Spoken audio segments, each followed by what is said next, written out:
Good morning, guys.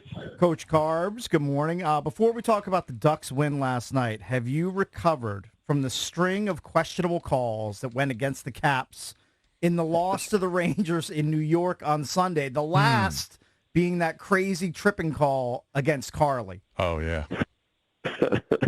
You trying to get me in trouble? No, not really. I'm just asking, what's your mental state after that? I'm sure you've processed it, but I still can't believe that they called a tripping penalty because Carly fell into like a broken stick that was on the ice, and then the stick gets tangled up in the Rangers player's skates. He trips, and then all of a sudden that's Carly's fault.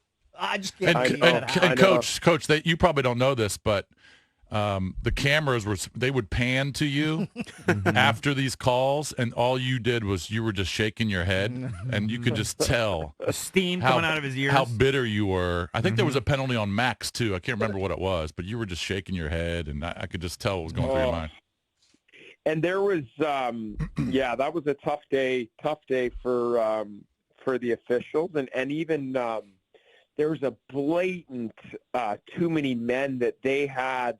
They jumped early, got off a rush, and it was an easy call, especially given the situation. They put us down 5-on-3. I wasn't in love with that call to go down, the Nick Dowd. I feel like there was some embellishment there from Fox, which is a smart play, but I just feel like our guys are smart enough to know what's going on in those situations. So it was definitely an off night, or it felt like that way, at least for us. Do you guys have scouting reports on the officials? How much do you prep for that? Not really. I just know them because you've been around them. Like Jake Brink, I've known him for he used to coach in the ECHL, ref games when he first came in, I want to say 8-9 years ago. So you start to get used to and have a relationship with the referees in the league and kind of get a feel for their demeanor, how they call games. But there's no real hey, watch out for your high sticks tonight because Jake called that. We don't really do much in the way of that.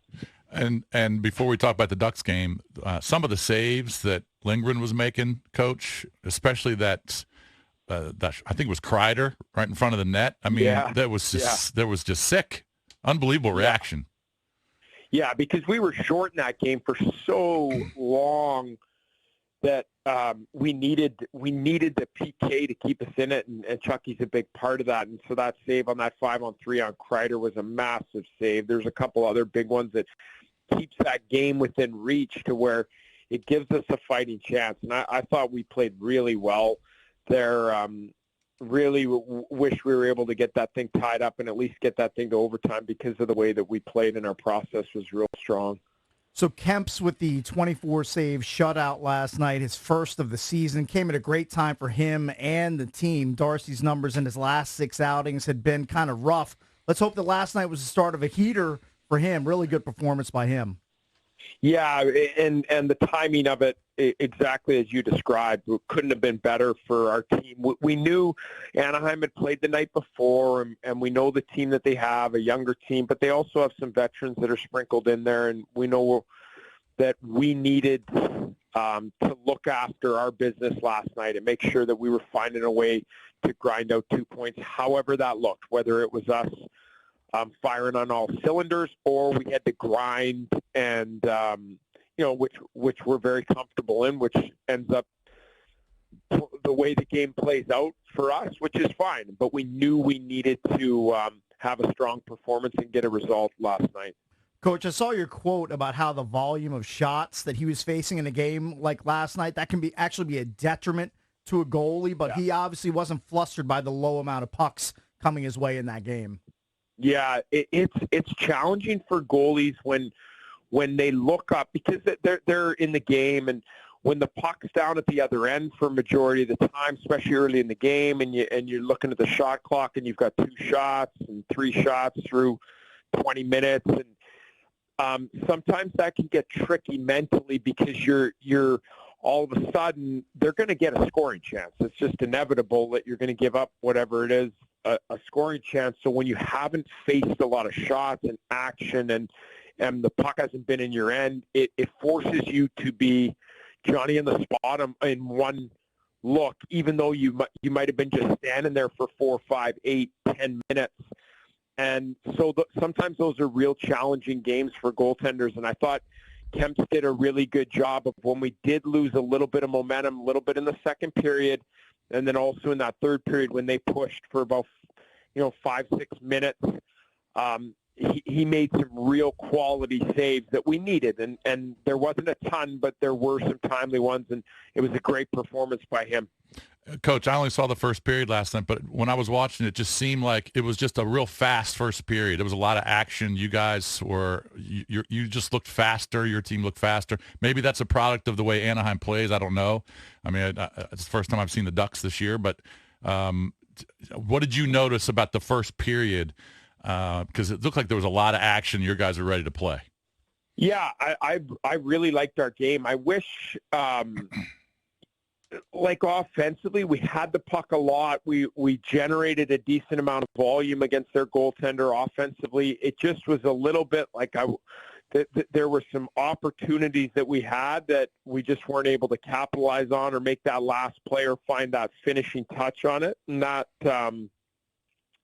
sometimes, but it's sort of been accustomed to our group, is sometimes it gets a little bit frustrating because you want to be rewarded for all that speed, like you're talking about, all the pace that we're playing with, controlling the play, our puck possession, and you want some of those sequences to end up in the back of the net.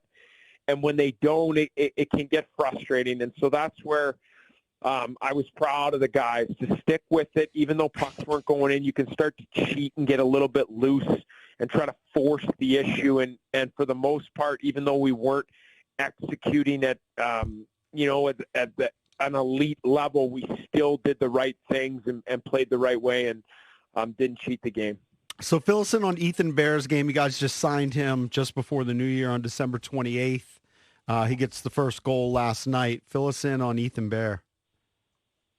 Ethan Bear, young defenseman, mobile guy. So not your Joel Edmondson, big, strong, physical. He's more of your puck-moving, can skate, and can add a little bit of offensive flair, which you saw last night. He's good at getting his shot through, finding shot lanes, activating in the offensive zone. And so that 4-on-4, there's a little bit more space out there. And so when you get into those 4-on-4, 3-on-3 overtime situations, you can see the mobility of D-men start to take form a little bit more. And you saw that with Nick Jensen and Ethan Bear there, where they start to move around a little bit, create some separation for each other. And it was a great play, not only to deliver that thing, but if you look, Osh is right at the net front.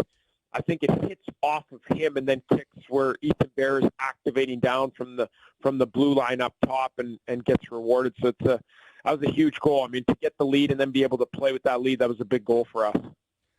Coach, everyone kind of wants to know where we are with Ovi. I have a question. I know you guys are very secretive about injuries and everything, but is he out from when he got his legs tangled up there? I think it was in that Carolina game. Is that kind of what he's dealing with without being too specific? And then can we expect him back soon? I don't think this is going to be a long-term thing. I think I would expect him back soon, whether it's next game or the Saturday game, first game of the road trip. I think it's coming soon. This isn't something that's going to take, a month or 5 more games than that. And it specific to the injury, I don't think it was that Carolina. I know what you're talking about. I think when he got tangled up with Stahl, I think this is a different situation. Okay, gotcha. All right, so you talked about, you mentioned that road trip. You guys are going to close out the first half before the All-Star game with a road trip against some pretty good teams, especially out there, and you're going to play out there in Denver. But it starts, you got a home game tomorrow against St. Louis, a back-to-backer, and then you'll go to St. Louis. So tell me about the Blues playing them back-to-back on Thursday and Saturday. Yeah, unique situation because you only play the West teams home and home, right, twice a year. So we play St. Louis, a West team. We play them twice, essentially back-to-back, home and home with them. Mm-hmm. So it'll be a little 2-game set for us, similar to what we just had with the Rangers. haven't seen them. So I like the challenge for our group. They've played well this year. They're a strong team. They've got some good young talent, and it gives us an opportunity to home ice, focus on that first, and then we get on the road and face the same opponent and have a little bit of more familiarity, having played them once and play in their building. So good chance for us to continue to progress. I've liked our game over the last 3 games, especially New York, and Anaheim, and hopefully we can carry that momentum over into Thursday night against the new opponent. Coach, those Metro standings, they are bunched up. Spots 2 through 7 separated by a total of 7 points, with Caps, Pens, and Isles all with 48 points as of today. And you look down in the standings, the last place Blue Jackets, they have the most points of any other divisional last place team in the league with 37. There are no soft spots in the Metro. That seems to be the theme of the season. Yeah, and it's, I mean, we know what we're up against, and it's going to be a battle right to the finish here. So all these games, and if you look at our schedule, like I usually stay pretty focused short term, but it just doesn't. There's no off nights. There's no easy nights. There's no we can let off the gas, or can't have it. We don't need our best here. We can potentially just cruise through this. Like it's just not the way it's going to be, especially with how many teams are fighting for points and trying to jockey for position. So we know where we're at. We know the importance of each and every game going from here on in. But that's the challenge that our group is embracing, and hopefully we can accumulate some wins here before the break, sort of reset, and then get ready for the final push to where we really go after the All-Star break of February and March. Another weird schedule quirk is in your next 11 games, none against Metro Division opponents. How tough is that, where you just don't have as much familiarity with the teams you're facing? Yeah, it'll be different because we go out and we play now 5 in a row against West teams, right? Well, this would be 6 if you count Anaheim. So we go St. Louis, the Minnesota, Colorado, Dallas, which are all 3 difficult games, and then we come back after the break, and that's Montreal, Florida, Boston. So this is the stretch that I'm most concerned with, of us playing against these West teams and going on the road. To your point, some teams that we don't see a ton of, so we need to be real diligent and detailed with our preparation of the differences of the style of play and what we're going to be up against in some hostile environments, playing in Minneapolis, then the next night playing in Denver and Colorado, and their style of play, and dealing with the Nathan McKinnons and Rantanens and Cale Makars of the world, and then going to Dallas. Like, there's some things that we just have to be aware of, but we know, and I feel like our group is pretty grounded when it comes to what we just need to figure out St. Louis, and we need to find a way to play well on Thursday night, and then the next opponent, then we sort of reset, we refocus, and okay, now what do these guys do well? How do we neutralize it, and how do we get to our game? I mean, I know you realize how hard it is to win, back-to-back games in a row. And I'm just checking out the stand. Edmonton's won 11 straight games. I mean, what the F is going on there? I mean, how difficult is it to win, 3 or 4 in a row, let alone 11? Oh, yeah. That's no joke. Now, it helps when you have a couple of the best players on the planet. Right. McDavid that would help. And Leon Draisaitl. But, yeah, that's no joke. Like, they're rattling off wins like that in this league is no joke for sure. Mm-hmm. All right, Coach. Keep it going. Okay. Thank you, guys. Start with St. Louis. Talk to you soon. Thanks. Thank you, buddy.